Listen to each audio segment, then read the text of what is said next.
Hey guys, Carl Cooper with OnTheBlack.com here with a quick Q&A.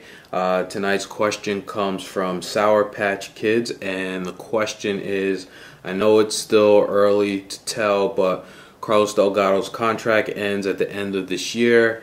His contract has a club option. What do you think will become of him? Will he still be a Met? Will he retire?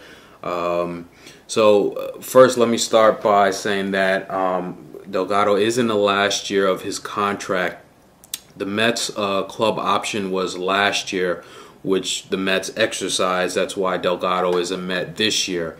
At the end of this year, there is no club option. At the end of this year, Delgado is a free agent. The Mets are paying him $16 million this year. The option last year was a $12 million club option that the Mets exercised on 10/31/08. I'm looking at MLBcontracts.blogspot.com, so you can check that out, which has all the contracts for the teams. So this is the last year of Delgado's contract. The Mets will probably most likely not be looking to re-sign him in the offseason.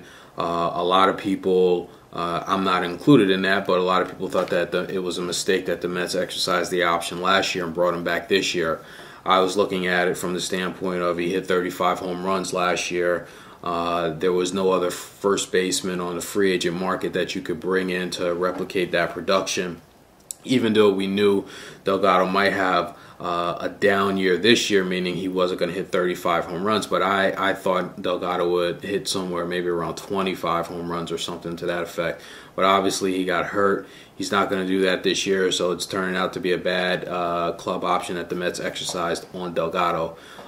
With that said, I still think that he probably will play next year for the simple fact that most players don't like to end their career on a down year like this, meaning that Delgado's missed the majority of the season. He's had a great career.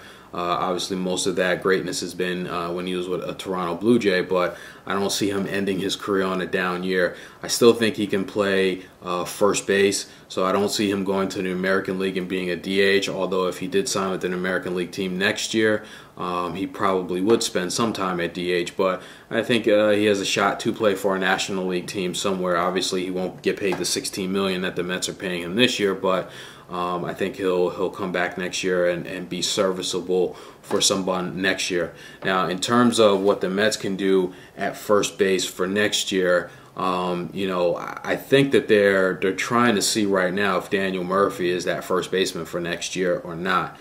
So far, it's not looking that good for Murphy. From the offensive side of the plate, defensively, he's looked actually pretty good at first base, much better at first base than he did in left field. So, but the offense just isn't seem to be there right now. But maybe he'll pick that up. Other than that, I don't think that there are too many free agents on the market this upcoming offseason. So the Mets may have to either live with Murphy at first base next year or try to make a trade in the offseason. So we'll see what they do there. But those are my thoughts on Carlos Delgado and whether or not he'll be back with the Mets next year. I say no, but we'll see what the Mets can do to fill that first base void. Let me know what you guys think. Talk to you soon.